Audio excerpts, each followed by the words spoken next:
Hello friends, in this video we will be discussing another important concept in research, that is ethical practices in research. As all of you know that this topic is very important. As a researchers, you have to follow certain guidelines.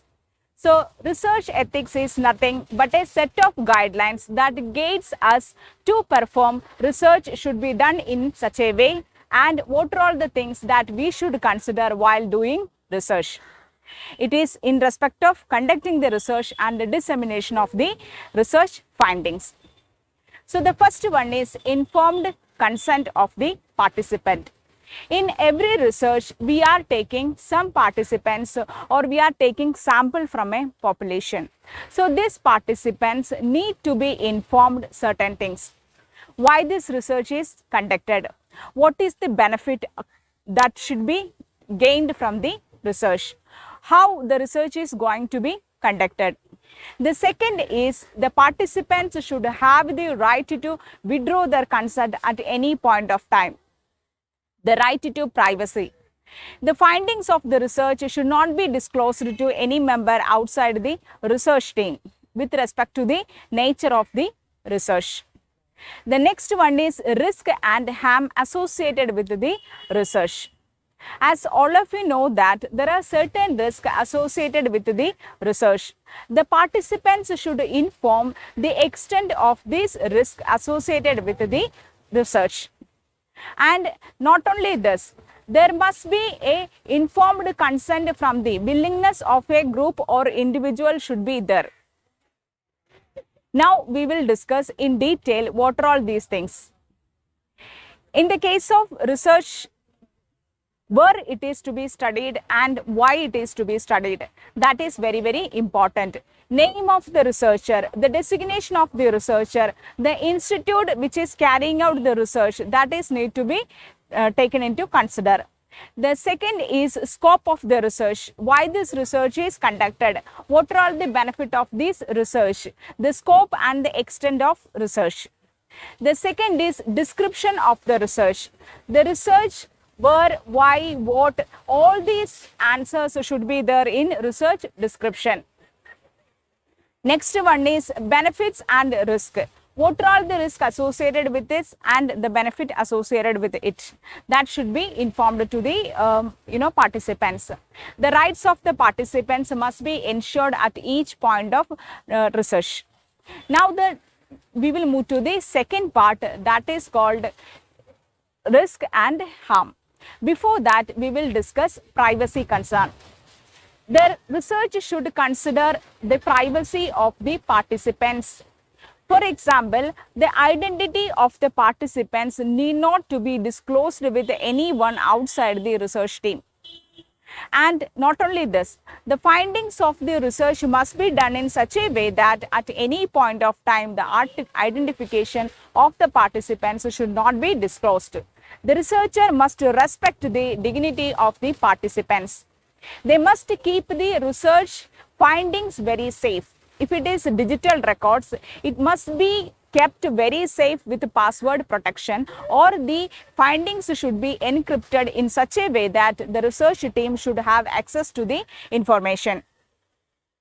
The next one is the researcher should respect the boundaries set by the participants. We should not cross this boundary. We must respect the dignity and privacy of the participants. For that, the research should be taken place in certain conditions which must respect the privacy of the participants. For example, if we are doing research about violence or sexual abuse or any kind of abuse, this leads to collection of painful memories by the participant. Though the privacy should not be violated at any cost. So these are the things that we have to take into consider while doing research. We should respect the privacy and dignity of the participants. The next point that we are going to discuss is risk and harms associated with research.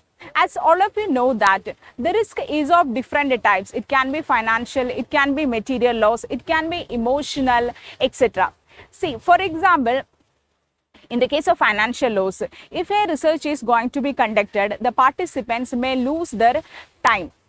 they may lose their work they are giving to the work. They may lose the time they are giving to the work. So this may leads to wage loss. And sometimes, the host of research team, hosting the research team cost will be very high. So there are certain financial risk associated with this. There is emotional risk also, because in certain cases participants will not be in a state to disclose their personal information to the researcher. So we must keep this research very confidential. So we should provide them a reliability, and their participants should have confidence on the researcher. The harmness cannot be in physical terms. It may need not be an injury, but it can be emotional also. It may lead to discrimination and stigmatization. For example, if we are doing research in a particular community, or if we are doing research in a people who is engaged in a particular activity, this leads to identification of the participants, and this may leads to discrimination and stigmatization towards that particular society. For example, if we are studying the well-being of AIDS patient, so as you know that when we disclose this information, obviously the participants will be discriminated, or they may have that stigma in their mind that people are treating them like that.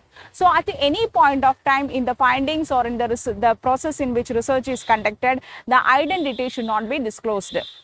So this harm must be prevented. So we must take certain measures to reduce the risk and harm which can be undertaken, which can be done in the research process. Harm and the risk must be minimized. How can we do so? We have to take certain measures to reduce or minimize the risk and harm associated with the research.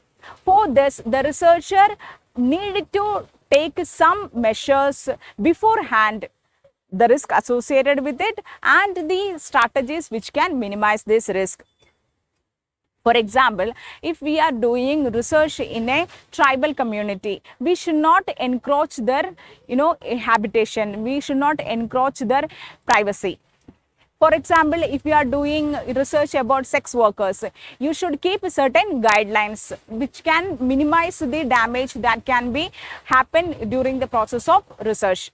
So the measures should be changing the research design, the way you are training the staffs. The staffs must be given proper training so that it can be done in a proper professional manner. So these are some of the important points in ethical consideration in research. Thank you so much for listening. If you liked my video, please recommend this channel to your friends, and please give me a thumbs up also. Thank you. Thank you so much for listening. Stay safe and study hard. All the very best for your examination.